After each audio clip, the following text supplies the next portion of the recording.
Mi nombre es Jokabet. Yo era una mujer simple, nacida en tiempos de angustia, en una época cuando el filo de la opresión cortaba el aire de Egipto como una espada sin piedad.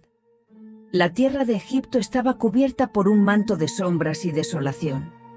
No era el calor abrasador del desierto lo que me mantenía despierta cada noche. Era el sentimiento constante de estar atrapada en una pesadilla interminable.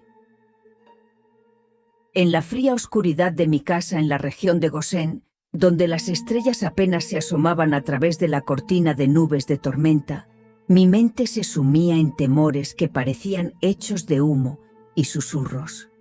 Pero aquella noche, en medio de la desesperanza que nos envolvía, una nueva angustia se cernía sobre mí. La noche en que recibí la noticia que ningún corazón de madre debería escuchar, ni siquiera en sueños. Era un susurro, una noticia que llegó como un viento frío, trayendo consigo el eco de una sentencia de muerte. El faraón, el monarca implacable que gobernaba nuestro tormento, había decretado una orden aterradora. Todos los varones hebreos recién nacidos debían ser arrojados al Nilo, el río que era a la vez nuestra fuente de vida y nuestra tumba potencial. En ese instante, la vida que llevaba dentro de mí se convirtió en un grito de horror. Sentí el peso de la decisión más terrible que una madre puede enfrentar. Permitir que el destino cruel que nos había sido impuesto reclamara a mi hijo, o desafiar la voluntad del faraón en un acto desesperado de esperanza y valentía. La decisión se alzó como una sombra sobre mi corazón y su oscura presencia nunca se desvaneció. La fecha de mi parto se acercaba con pasos pesados y cada noche me sumergía en un mar de pensamientos perturbadores. Las imágenes de mi hijo flotando en el río eran suficientes para hacer que me levantara de la cama, temblando y sudando. La noche en que nació mi hijo fue una de las más silenciosas que había experimentado. La casa estaba envuelta en una calma inquietante, como si el universo estuviera conteniendo el aliento. Mi hijo nació en la oscuridad, pero su llanto fue como un grito de esperanza en medio de la desesperación.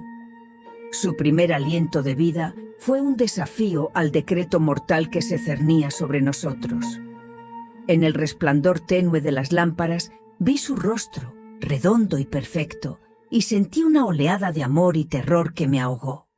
Era un niño, un varón, y la amenaza de la muerte se cernía sobre él como una sombra implacable.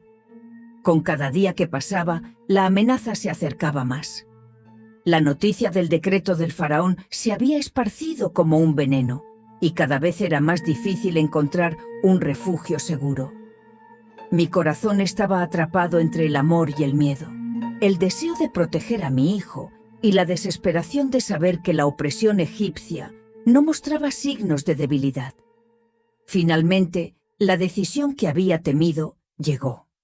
El momento de poner a prueba mi desesperación y valentía se acercaba, y me vi forzada a actuar en medio de un miedo que era tangible, casi físico. La canasta era mi última esperanza. La tejí con juncos, con manos temblorosas y corazón palpitante. La embadurné con asfalto y brea para asegurarme de que no se hundiera en las aguas oscuras del Nilo, tratando de evitar que la muerte reclamara a mi hijo. Con lágrimas en los ojos y una súplica silenciosa en mi corazón, coloqué a mi hijo en la canasta y la escondí entre los juncos a la orilla del río. Era un acto de desesperación y fe, un acto de amor que se enfrentaba a un enemigo tan implacable como el faraón mismo. La bruma de la mañana comenzaba a envolver el paisaje y el viento parecía arrastrar susurros de advertencia mientras dejaba la canasta a merced de las corrientes del río. En ese momento me invadió un miedo tan profundo que no podía distinguir si era el miedo a perder a mi hijo o el miedo a enfrentar la furia del faraón si se descubría mi acto de desafío. El río se movía lentamente, arrastrando la canasta hacia un destino desconocido. No sabía qué pasaría ni qué estaba por venir.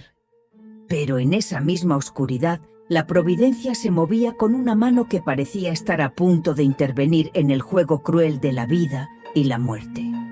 Y así, en una mañana envuelta en misterio y terror, la hija del faraón llegó al río, desafiando el silencio y la opresión que dominaban el mundo de los hebreos. Su llegada, en medio de la luz tenue del amanecer, fue como una aparición en un sueño sombrío. La canasta flotante en el agua parecía una visión surrealista en el panorama desolador, y cuando ella la descubrió, el destino de mi hijo se coló en la corriente de su vida. La escena se desplegaba ante mí como una imagen en un sueño aterrador. No podía saber si este momento era un preludio de salvación o un preludio de otro tipo de condena. El destino de mi hijo parecía estar en las manos de alguien que, a pesar de su poder, parecía tener un corazón lleno de compasión. Mientras la hija del faraón se alejaba con mi hijo en sus brazos, el velo de la incertidumbre se alzaba y el destino parecía girar lentamente hacia una nueva dirección.